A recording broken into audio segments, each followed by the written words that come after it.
where dreams collide. Sarah's voice a gentle guide through the realms of time and space. She takes us to a sacred place.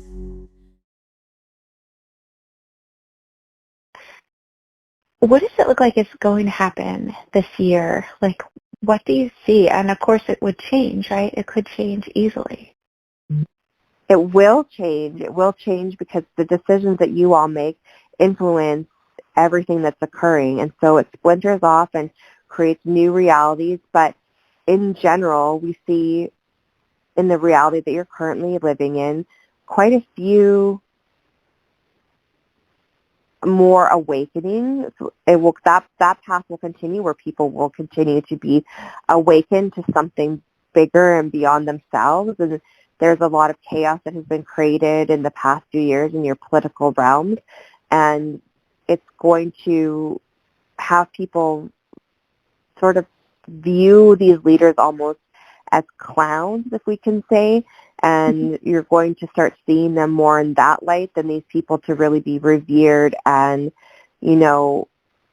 have so much influence over the decisions that you make as humans. You're going to, as a general population, start awakening more to the fact that, you don't need to take your cues from individuals like that. The power is within yourselves, and that happens because you just see the ridiculous, and we're saying ridiculous in quotation marks, that the decisions that they make, and it starts to have individuals awaken more, but they're in that awakening, chaos does develop because it's also new, and this questioning of people in power is a break from the way that you have functioned as a society for so many years. So there'll be a bit of chaos, but we're showing Crystal like an egg cracking open, and this shell that's been sort of containing the population the way that it has been starts to crack, and something beautiful is going to come from that. Like, there's a beautiful inside to that shell, but you just need to strip away all of that, and that's going to continue to happen this year. Wow. What else do you see happening this year? We see continued evolution of technologies within your medical field. Those will continue to happen, and there will be more, again, reflection from individuals on the actual need for some of these things, and there will be more recognition that if there was intention set on preventative medical care versus just treatment, that could really help individuals, because the technology for your health system is it's advancing, and that is wonderful and it's needed, but it's also so expensive, especially where you two are located. So you have different systems. Crystal has a tax-funded healthcare system, and you have a system that is very much paid for, solely on the backs of you as citizens that reside in your country. But the technologies that are being created exist simultaneously and are very similar within your two countries. They're just not harnessed, but they're accessed in different ways. But no way is good. So in Canada, even though it's tax funded and people think, oh, it's free healthcare, they're paying for that, and the expense is there just sort of hidden, whereas the expense in the U.S. is more obvious because a lot of people end up having to pay out of pocket. But the point is that if you, as societies, focus more heavily on preventative medicine, so, exercising, decreasing that processed food, cutting out smoking, cutting out alcohol, there would be less need for those technologies that are so expensive, less need to access the medical system as a whole. And that is going to be really what we see a shift continue to happen here on Earth. There's a recognition there to go again back to that whole eating, gardening and growing your own food, and people are starting to realize more and more this year that they need to harness their own health, because looking towards someone else who can put a Band-Aid over it at the expense of them and on the backs of the work and the labor that they're doing and taxing them or having them pay out of their paycheck for this care is not sustainable. And so they really start to recognize that. And within families, they're starting to heal their families on their own by being more preventative in their health journey. Wow. What does it look like is the most helpful or beneficial new technology that starts to arrive? So there's a lot of work being done behind the scenes for surgery. Right now it's still so invasive often. How some of your more major surgeries there's still a requirement to cut into the body so severely and make these large incisions. But there's more technology being done with lasers to be able to do the large procedures that you have now without so much of a impact to the body. So you'd have less recovery time, infection rates would be less. That's something you'll start to see more of this year that's coming out. They've been working on it behind the scenes, and you'll see some of that in 2025 as well. Does it look like we will ever go back to the 13-month calendar, or no time soon, or just no?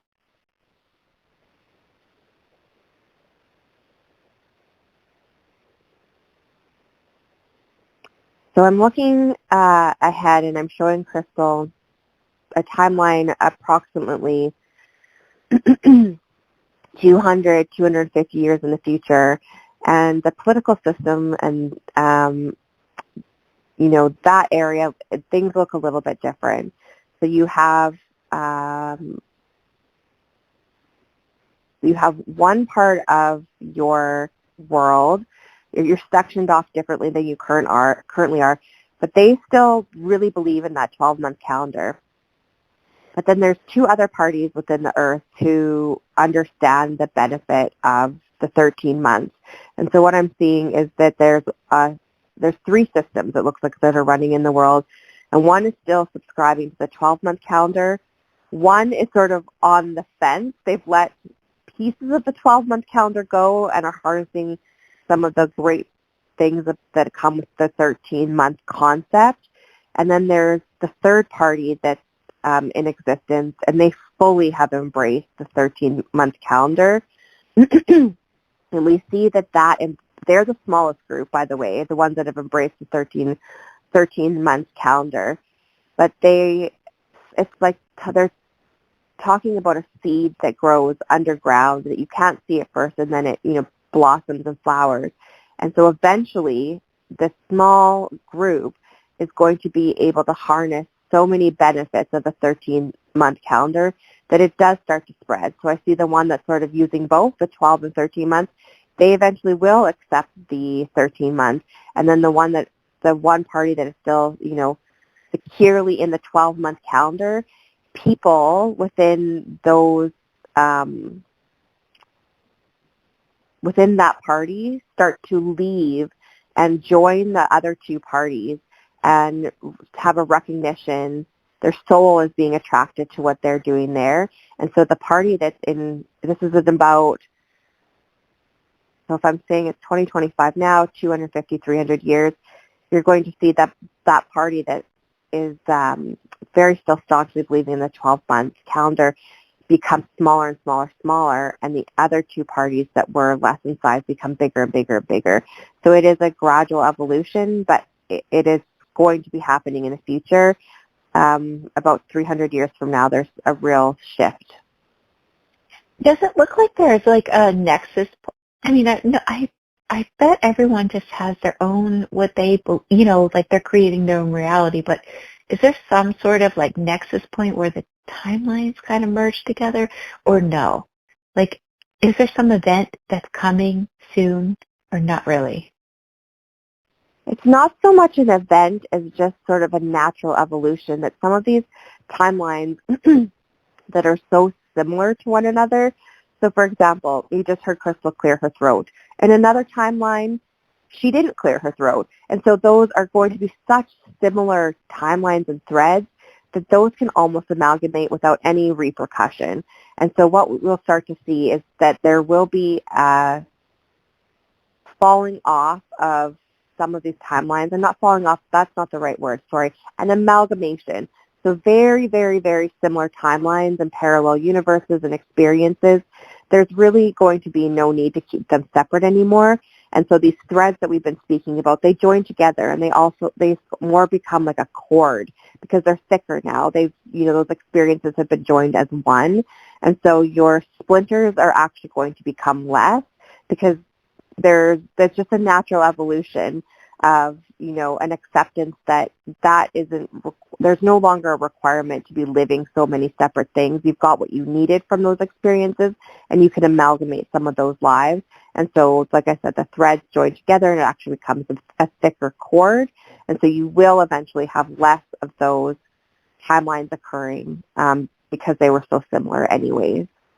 Well, do you really need then to figure out what you want to believe in? So like right now then, would it be beneficial if you're like, okay, I believe I am on the evolution of consciousness, like everything is going to get beautiful and great? Or is that just like glossing over the truth? But if you don't gloss over the truth, then you might be stuck on a different thread. Or how does this work? And I always ask this question, but it's confusing. Absolutely. It really can be. But the idea is that, everything is energy. So your thoughts and your words, that is all energies, and it does create your reality. And so just hearing you say those things, it was so beautiful. You're seeing this vision for the earth that we see too. And so sometimes if you are, surrounded by those lower energies on your earth, it's hard to believe that that can exist. And you're saying it, but you might not really quite believe it. But still by saying it and putting it out, it is helping to manifest that. And so we do encourage you, even if you fully can't see it or feel it yet, to put that out there. And you're not glossing over. It's not to say that it's not an acknowledgement that, things aren't perfect and that there's struggles within the earth, but that you're seeing that there can be a greater vision.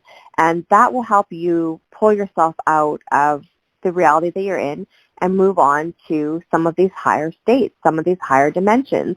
And it really isn't, it's not like with the rat race game. It's not like, we're saying, oh, you all have to work so hard and get there now.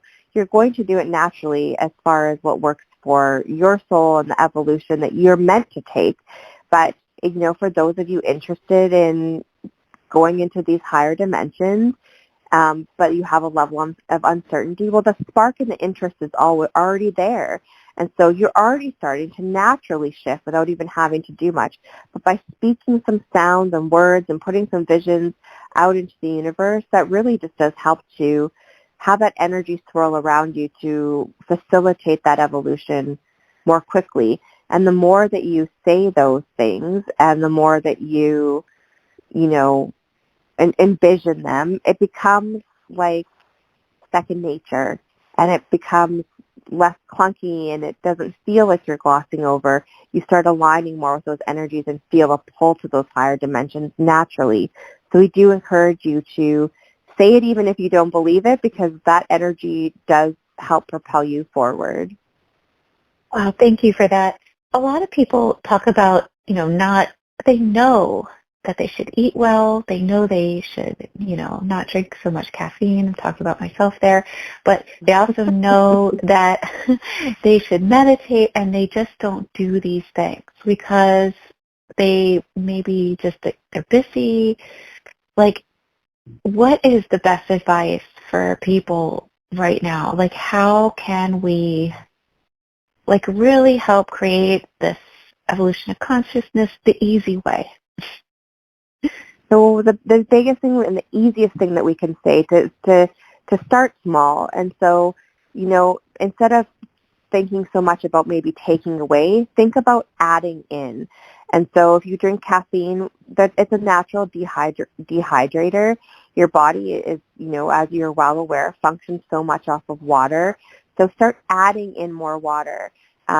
We really encourage crystal water, so putting crystals around a mason jar to influence the chemistry of your water, because your water really is heavily chlorinated.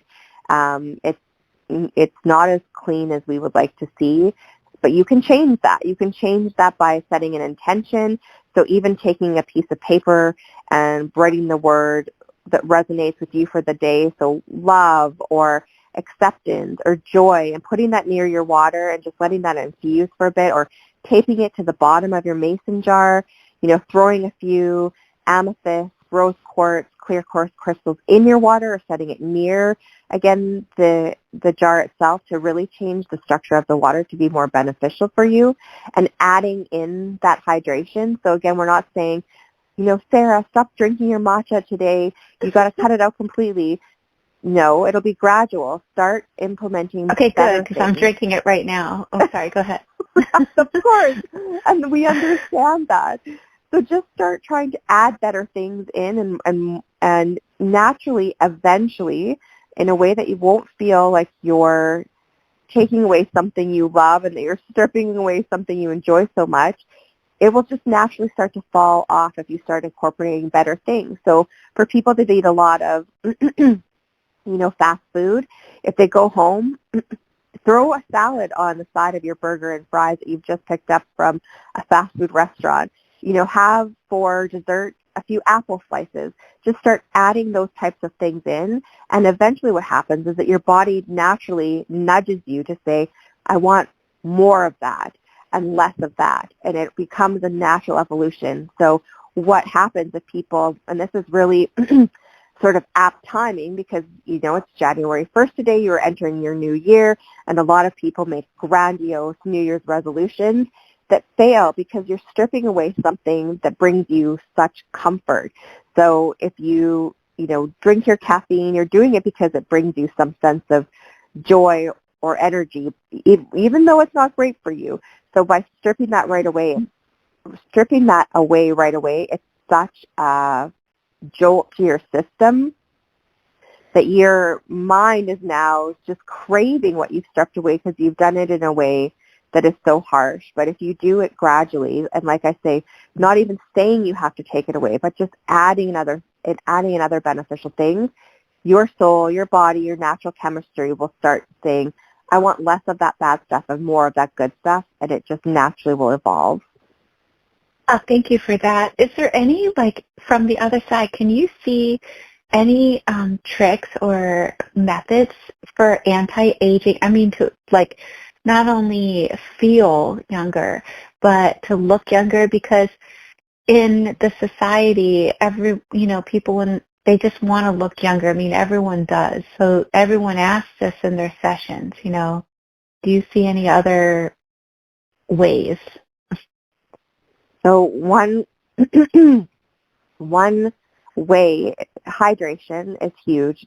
If we look across the world and look at all of you, we see like raisins almost. You're all so dehydrated, and you might not all look like a raisin on the outside, but internally we're like, oh, they're all so shriveled up in there. You all need to hydrate more, way more water. And again, it doesn't have to mean that immediately you're cutting out your caffeine or your sodas or whatever. We would prefer that. They're not great for you, but just gradually start increasing your hydration. We also want to speak about just internal joy. And so have you, Sarah, you know this. If you see somebody who is a joyful individual and they just exude that, they look younger. They have a childlike energy and they look younger.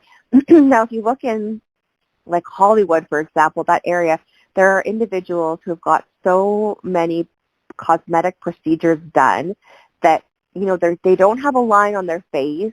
And you would think that that would make them look younger, but their souls are just so sort of down and depleted, and there's not a lot of joy in their lives. And you look at them, and it wouldn't matter how many procedures they have. It is clear that you can still see their age because they just feel so defeated by life that they don't, that representation of what we see in youth is not going to be exuded no matter the cosmetic procedures that they undertake. So that's a very convoluted, long story just to say that, you should be trying to find that youthful energy within yourself. And that happens, again, by connecting with things that bring you joy and people that bring you joy. And if we look back at COVID, people became so isolated there, and there are a lot of people that are still not over what happened there. They're not making connections in society that they did previously to that. And we really need to encourage that, because that connection with one another, that ability to relate to one another on a different level, and we want to speak now about something that you and Crystal spoke about before your reading. You had your dog get hit by a car. Crystal had her dog get hit by a car. And the human experience is really interesting, because if Crystal had her dog get hit by a car and your dog hadn't, you could be compassionate. You could say, I'm really sorry your dog got hit by a car, but you actually don't really understand what that's like until it happens to you. And your experiences are still different, but you truly have some emotions that can be better understood. And it's a really interesting existence, humans, because you don't learn from one another. It's not like I can watch what that person's doing and completely understand that experience. You almost have to experience things for yourself. Now, there's a shared joy and there's a shared compassion and empathy when you can share like experiences. And so someone who's, sort of holed up in their house and is not making those social connections, they're not able to share those experiences and have a synergetic connection. And that really does not assist with a youthful glow. By sharing those experiences, you're actually saying, I see you, and I really see you, and I understand you. And sometimes the soul just needs to be like, oh my gosh, I'm not alone, and I'm felt, and I'm heard, and I'm not the only one going through something like this. And sharing that experience is so powerful. And those types of things help with youth. That helps you stay younger because you are making those connections. People age really rapidly in your society by self-medicating and staying in a sort of a lonely existence, a solo existence, and not making those connections. So if that's something that we could get across too, that's really important, by making true connections and sharing your experiences with one another. That actually helps with that youthful anti-aging question as well. That's one of the reasons why I love doing these workshops so much, because everyone's so happy when they get together. Yes. But I have another question about this year. What does it look like? Any controversial things will be coming into people's awareness? Like, will people know some of the horrible things that have been happening? I guess what I want to know is about the whole corona thing. Does anybody ever find out, without saying what I'm talking about, does anyone ever find out about the corruption with that? It's being so oppressed. That information is being so withheld. And in 2025, it's not going to come out. Like, there's not going to be a news article that's like, we found out that it's this. But saying that, people know, there's a general awareness. And as you continue to shift and you're moving up through the dimensions, it becomes so clear. But again, there's a reason for this, that people have to start attuning themselves more to their internal knowing. And there's a lot of you that are already aware of exactly what happened there. But there's more and more people that are slowly awakening to that. And so the slow awakening is going to continue to happen. One thing you will see a lot more of this year is sort of the Me Too type of things, even more and more celebrities, people in positions of power. Those types of things are going to become even more prevalent. You're going to see a lot of that in your news and your media, and that's really helpful for the feminine divine energy to sort of take their power back and say, this happened to me. We're no longer going to let this happen to us. Those of you that it happened to, you're not alone. Let's band together. Let's never let this happen again. Let's never let them put us in a position where we feel we need to acquiesce to that sort of energy or that we will allow them to, drug us or manipulate us. This divine feminine power is really emerging through that experience, and you'll see a lot more cases like that coming through the media this year. What else do you notice this year looking at it from your perspective now? Just in general, or specifically into the Me Too? Oh, no, in general. In general, we see some really great shifts again as far as animal welfare. More and more people are spreading the message there. There really has been, again, just a cloak put over that industry where people, were consuming those products without understanding the terrible things that were happening to these animals. There's more messaging coming out about that, and people are starting to step back from supporting the consumption of animal products in the way that they have been.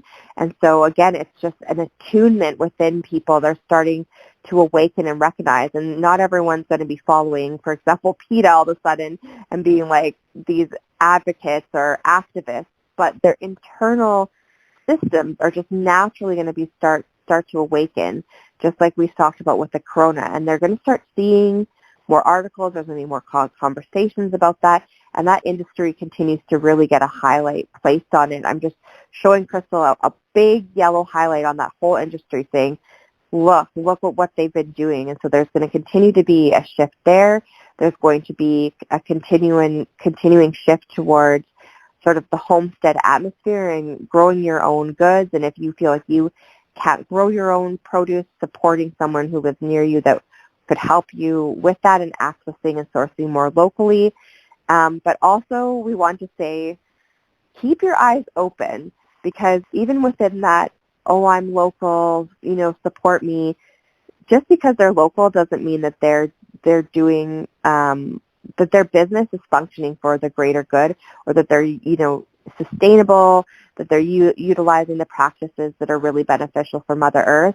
So it's just all about sort of removing that cloak and always, having your eyes clear and wide open and investigating the companies and the people that you support, because there naturally are always going to be people that see an evolving area and only try to get into that sphere of work to capitalize on it, but actually aren't doing something for the good. So just really ensure that you're doing your due diligence on looking into the places that you're supporting. And I think that's why we start seeing people just say, I'm just going to start doing some of this myself. Like we see people taking old clothing and remaking them into new clothing. That's starting to become a big thing, because the fashion industry is so hard on on Mother Earth, and the resources that they pull is something really to just step back and say, oh my goodness, wow. Like, why can't we harness some of the products we already have on the earth in a different way? And you're going to see people just saying, I can't trust these companies, so I'm going to start doing that on my own. And that's the fashion industry piece. You're not going to see huge strides in that this year, but that is happening. People are going to start creating their own clothing from clothing that already exists, and that is going to be a burgeoning field, but just sort of the seeds of that are going to be starting to be planted this year. Wow, so interesting. What about like hurricanes, earth events, weather, like crazy weather? Do you notice any of that this year? Especially the Florida Keys. Just wondering. So the Florida Keys continue to get hit. You're not going to be underwater this year. We can confidently say that, but you will continue to get hit there. There will be tornadoes, avalanches, earthquakes. All of those things will continue on the earth as a whole, but it's for the greater good. You guys are breaking up old energies. You're shifting, and so these types of things need to happen to sort of crumble the old and allow the undergrowth, like the growth that's been, starting to sprout underneath, to come through. And so it seems terrible, and in lots of ways it is, because it creates a lot of emotional impact and economic devastation, but really is overall for the greater good and the path forward for humanity.